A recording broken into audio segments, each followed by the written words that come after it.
Hello everyone, I am Asima Biswal. In last class, I have already discussed about distinction between direct and indirect taxes. In this class, I will discuss about merits and demerits of direct taxes. If you like my video, please subscribe my channel Economic Tech. Okay. Merits of direct tax. A tax system is composed of both direct and indirect taxes. Each has certain merits and demerits as compared with the other. The following are the merits of direct taxes. First, economy. Okay, economy. The administrative cost of collecting these taxes is low because the same officers who assess small incomes or properties can assess larger income and properties. Moreover, the taxpayer make the payment of these taxes direct to the state, and therefore every paisa that is taken out of the pockets of the taxpayers is deposited in the state treasury. Okay. Second, certainty. These taxes also satisfy the canons of certainty.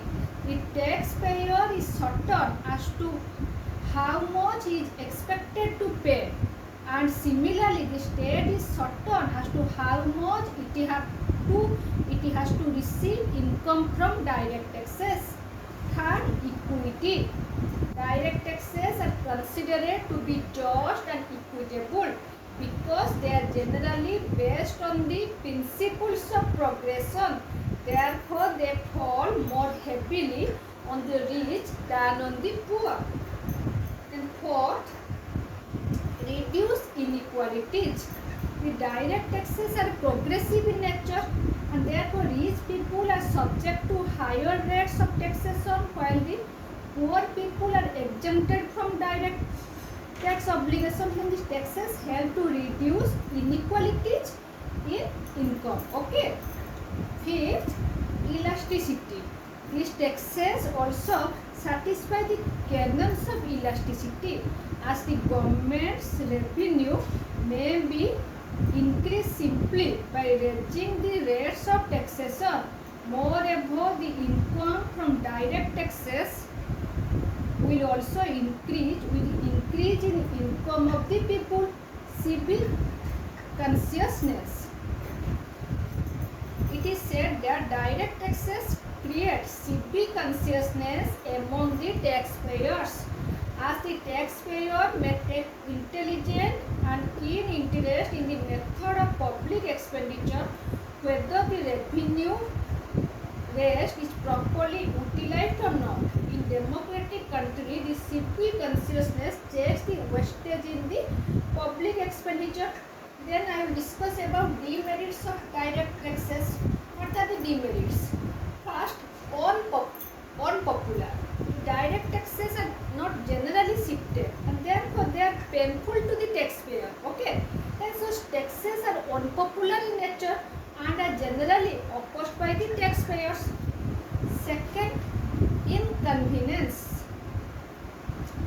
These taxes are also inconvenient in nature because taxpayer has to submit a statement of his total income along with the source of income from which it is derived, which is generally subject to complications.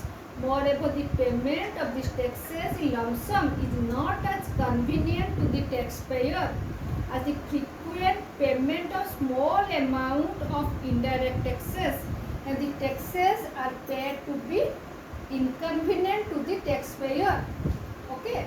Third, possibility of evasion. Okay.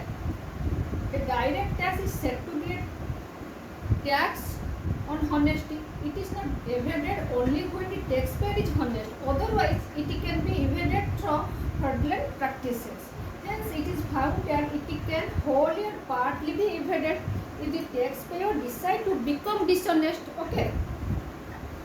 Fourth, possibility of injustice. In practice, it is difficult to assess the income of all classes accurately. Hence, the direct taxes may not fall with equal weight on all classes. Moreover, the rates of direct taxes are arbitrarily by the government and they may not be on the basis of ability to pay. Exemption of low income group. Exemption of low income group. If only direct taxation is resorted, then low income group people cannot be approached by direct taxes and they are normally exempted from such taxes on the basis of ability or equity. However, direct taxes are advantageous and these objections to them arise out of administrative procedure rather than on grounds of fundamental principles. These objections can be gradually removed with experience. Okay. So these are the merits and demerits of direct taxes. In next class, I will discuss about merits and demerits of indirect taxes. Thanks for watching.